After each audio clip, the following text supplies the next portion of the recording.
We start with the Challenge Cup. What are your thoughts on the draw last night? Yeah, we seem to have gone through a period where we can't avoid Super League teams. Then we're going through a period where we're getting teams from League One. So it'd be a great day for Barrow. And if the second half of Doncaster that we played recently is anything to go by, we won't be underestimating Barrow at all. What sort of onus do you put on the cup this year? Same as every year. Yeah. We you want to get there, you want to win it. So pretty exciting. We'll need to be good against Barrow, and then should we win that game, we start to get to the really exciting rounds of that competition. So we've got a fair few players in the team who've won the Challenge Cup before, but we've also got a healthy number of people who haven't as well. They've got a great desire to get there. So yeah, it's on the list, that one, certainly. Team news this week? I don't think there's going to be too much change, actually. Liam Sutcliffe is still dealing with his concussion. Obviously, Brett Ferris is still long-term, Carl Abbott long-term, Jimmy Kainos long-term. And we've got a few there on going out to loan as well. So I'm trying to think what talking points there are, but it'll be similar to last week. Jack Walker and Michalewski made their first team debuts, didn't they? Could they make the Super League debut this week? Yeah, chances. Well, we're just checking on one or two things. Jack did really well last week, and obviously the step up in competition this week is going to be significant. So we'll look at that later on. If they did, would you be confident in their ability against a Super League side? Yeah, for sure. Yeah, absolutely. It's a funny one. For somebody like Jack, who's playing in under-19s, the step up. Recent history tells us, just not with us, but with all teams, the step up can be quite a big jump, and quite often it is. It's for a jump, but every now and again, you get one or two lads who seem to just make that transition really smoothly. I mentioned Stevie Ward straight after the Doncaster game. Liam Sutcliffe is another one who seemed to make that transition really smoothly. And I know it was a Challenge Cup game against League One opposition last week, but I thought Jack Walker looked comfortable, and it'd be interesting to see if he does get picked this week. It'd be interesting to see how he goes. What are you expecting from Huddersfield? Well, because of what's just happened with them last week, I think there's a couple of things that will be going through their minds, more than a couple of things, and they'll be considering a few things. And we can talk about it for a while. I think all outcomes, all conclusions lead to the same thing, a reaction. They'll have a reaction.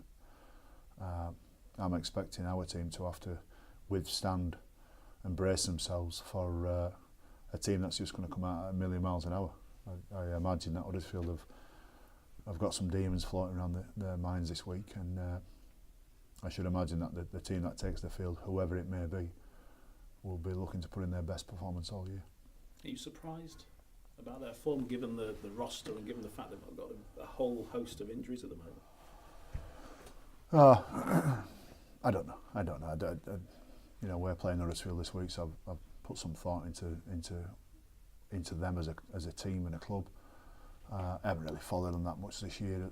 As a club, we've got our own bits to deal with. So I don't know. It's hard. It's funny when you're talking to a coach who spent the majority of last year, in fact all of last year, in the bottom four. I don't know if he was ever at the bottom four last year. So, and it can happen. It does happen. I know we had some pretty tangible reasons why we were there. So yeah, I don't know. I'm sidestepping. I'm not going to say anything controversial. I'll leave it at that. Are you where you want to be at the moment? There's a long ways to go, isn't there? That Super 8, the top, the final 7 games of after round 23 is like Frodo Baggins and Bilbo Baggins trying to get to Mordor, and they can't get any closer. And it's just hard. It's just hard yards, and so where we're at the moment is good. We enjoy being here. we're in a nice position where Sebco just pipped on somebody's shoulder, ready for the back straight. Can I come up with any more? Just on Steve Ovet's shoulder. Just on Steve Ovet's shoulder, with Steve Cram just trying to join the party, but didn't quite have the kick, did he? So yeah, but there's a lot more work to do. And listen, if you look at the league, the points are so close. You know, third, fourth, fifth, and those who have been struggling, such as your Warringtons and your St Helens, they'll have their say this year for sure. They'll have their say, and they're good teams. You know, you cop for them on the right day. So we're not taking anything for granted. Thank you, Brian. Brian, you could go top of the Super League on Thursday. How would you assess the season so far? Good. We've had some talking points, and you know, had a big talking point a number of weeks back. But good. I think the reaction from a lot of the players has been great. We've had some tough games, and then you know, we've had some standout games just recently over Easter. I thought we performed really well over Easter, and backed it up with a Challenge Cup tie. So yeah, so far, okay, good. You know, okay, stroke towards good, but. As I've just been mentioning there, we've got some bigger games in front of us, and arguably the biggest games of the season are yet to come. Brad Singleton returned last week. How big a boost is that, having him able to select again? I thought he was a standout, Brad, for the first 3 or 4 games. And you know, different players bring different qualities to the team. You look at Mitch Garbett, brings, you know, some of that impact and the size he is, and Joel Moon brings that some evasive quality. Brad's one of those fellas who will bring those 1%ers to the team, and you don't quite notice him for anything in particular, but you do notice him for he seems to be in every caption, in every freeze frame that you make on the TV. He's always there, whether it's with the ball and certainly in defence. And you know, when you lose those players, it really rams home when they're not there. So we're glad to have him back. You can ask you about the England squad announcement as well. Gary Schofield's quite vocal. He says he's not too happy with some of the Australian inclusions. What do you make of it? I don't know. If they're playing 18th and 19th man, if they're going to be the 18th and 19th man, I can understand. If they've got English heritage, and Chris Hinton's played for England before. Is it Chris McQueen? I don't know. Is it Chris Hinton as well? Is his first name Chris? Yeah. I understand his grandparents are English or his mum and dad's English, so he's got a right to play. You know, rugby union do this quite often, and it happens in other sports. So we can talk long and hard about whether you should or you shouldn't. But I think we've got enough. I think we've got a good enough 13 without including any, what would you call them? English Aussies, I don't know. So I don't have a strong opinion. Brian, spoke to John Lilly during the week. How did you assess his performance last week? One of the things he said was be prepared to go back out on loan to get the minutes. What are your plans for him? Yeah, Jordan's in one of those odd positions where he could either be playing with us at the weekend or playing with Featherstone on dual reg. But we've also made a pledge to Bradford Bulls that when things are calm with us and we don't have too many injuries, that we'll give them some players, and I've loaned them 2 players this week. You know, and Jordan's one of those people who's played some games with Bradford and gone really well with them as well. He's enjoying being coached by Jeff Tuvey. So he's in one of those awkward situations where he's not sure who he's playing with week by week at the moment, because we ourselves have got, you know, a number of injuries and a number of long-term injuries as well. So he did a good job there against Doncaster when he came on. And his game's in good nick, Jordan's, and for him, we just got to make sure that he keeps playing. We can't spend too many weeks with him not playing. Who he plays with this week, we're not sure, because we need cover. We can't have too many people at Featherstone on dual reds because you're only allowed a certain number. Yet we can't put him out on loan because we lose them for a month. So there's some difficulties, some red tape, and there's some rules and regulations you've got to really get to grips with every single week, and I've got to remind myself how many can we have, when can they go, when is it going to be done by. So that's where John is at the moment. His willingness to go back out on loan, his attitude must be pleasing you though. Well, what would be the other option?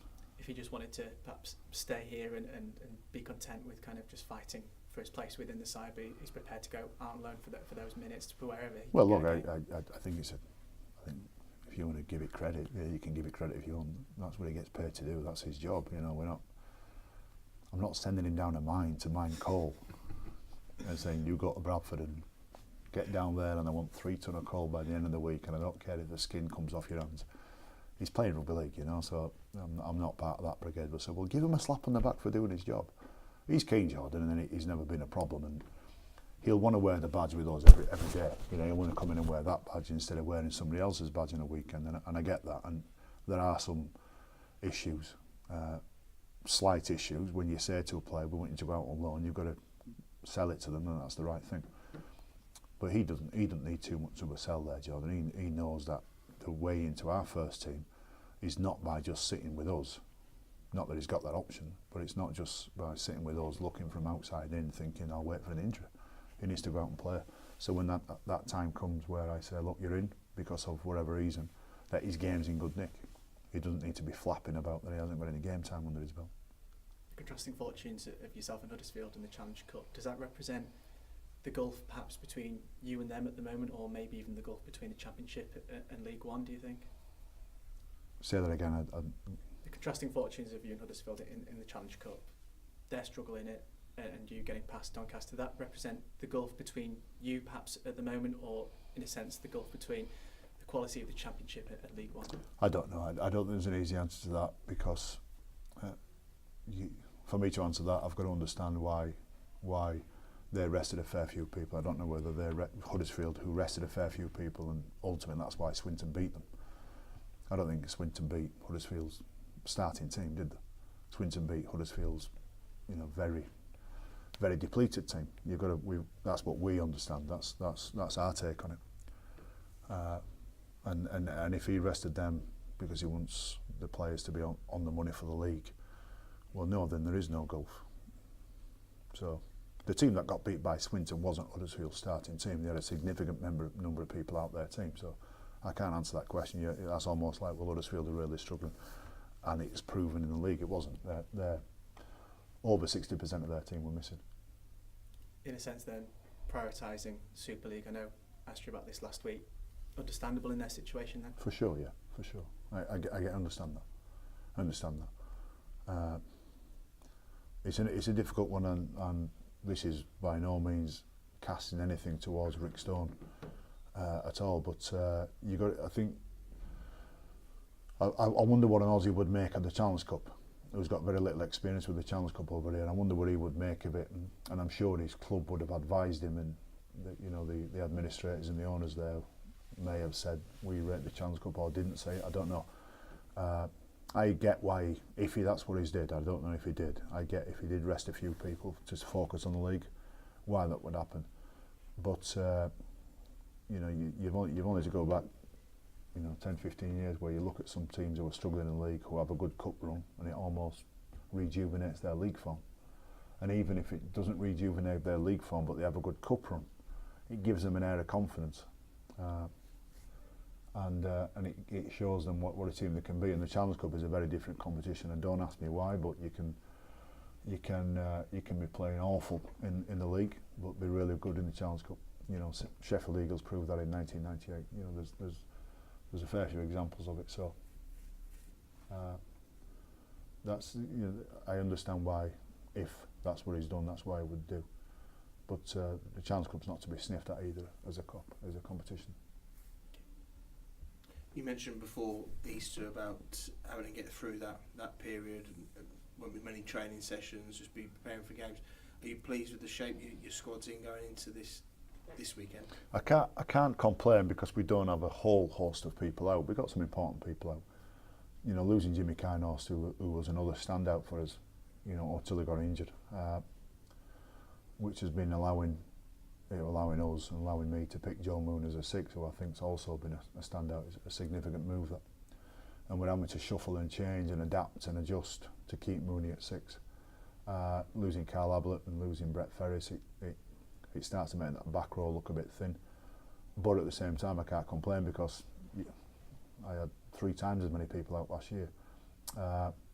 you're right, at this stage of the year, building up to Easter, after Easter, we don't train. It's, you know, we train today. We trained early in the week, and so we've got one, possibly 1.5 training sessions this week. I know Huddersfield will have had less because they played on Sunday. And then, you know, we go to Catalans next week, and then it's a Challenge Cup, and then we start to stare down the barrel of the second version of the catch-up games.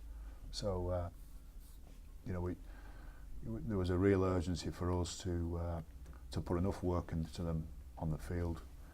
You can never control this, but you want to get as many wins as you can and be in as good a shape as you can, because you know there's going to come a point in the season where we won't be under much control about what we can do through the week, through the working week.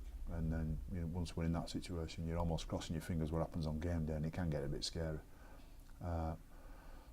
You know, the second backlog, the second catch-up game that we've got to go through is, I'm concerned about it already, about not only what shape we'll be in leading into it and after it, but what it will do to us physically, you know, and just in terms of injuries and people going into games not in good shape. We're over halfway in the regular season this weekend. Given your experience last year, those teams that are down in the bottom half of the table, do you think there's a danger they may start chasing those wins now? That was one of the things you flagged up last year was a problem. Well, that's what happened to us. That's what happened to me. I picked teams and worked out working week on chasing wins, and I don't really regret it really. In hindsight, I should have put one or two fellas and stood them down completely and made sure that they were completely injury free before they came back. All sounds well and good now, doesn't it? But when you're there and you're in that seat there, I'm sure I would have had a different opinion again this year. I make no apologies for chasing wins last year. We had to get some wins. That was the way out, not performing. It was wins that we needed. But I do know that of everything that went on with us last year, we missed out on playoffs by a win. Of everything that went on, we missed on playoffs by a win, and we did come home with a wet sail. And I'd have been really interested to see us in the Super 8s last year, and I'm sure that there'll be a few of those teams comforting themselves that if they can just get in a bit of a run, and you know, looks like Warrington have woke up. You know, Warrington are starting to get that. Saints, I can promise you, will go through their bit of a purple patch as well. And once that happens, if you're anywhere near that mid-lakes, you'll get in there. So managing it is key. Your attitude towards it, yes, for sure, is key. Away from the rugby, you're a big fight fan. What are your thoughts looking ahead to the big fight on Saturday? It's, you know, the build up to it has been brilliant. I was mesmerised by the build up to Cal Froch and George Groves, the second fight, because of how Froch handled the first fight. His build up, he almost unpicked himself in the build up for the first fight. The second fight, I thought he nailed, and you know, the way he finished his career, Cal Froch, in terms of a build-up for a fight, I thought was fascinating. This one, I think, has been equally as fascinating, because what you've got is two fellas who are so confident in their own abilities, and they're so confident in themselves as men that they don't need cheek talk, and they haven't need to slag each other off, and they haven't been too nice with each other either. I watched The Gloves Are Off last night, where they sit down opposite each other and literally tell each other what they think. And they didn't get angry, they didn't lose their emotion, yet they're playing cold and clinically say, I'm going to knock you out. And to keep eye contact with somebody while you say that and not get angry and not get emotional, it shows that both of them have they're a bit special. So I hope Joshua wins. I hope the British fellow wins, and you know, that it's mega exciting for him. You know, the world's at his feet, isn't it, Joshua? But he's only had 18 fights though, and you can't stress to people the amount of fights that Klitschko's had. I think this is his 66th fight, been put down a few times and been knocked out a few times, so he's got the wealth of experience. So my heart tells me Joshua early, but my head tells me Klitschko won't let it happen. He'll ring craft it up until about the 9th and 10th and 11th round, which Joshua's never been to. So my heart tells me Joshua, but my money's going to go on Klitschko in the later rounds.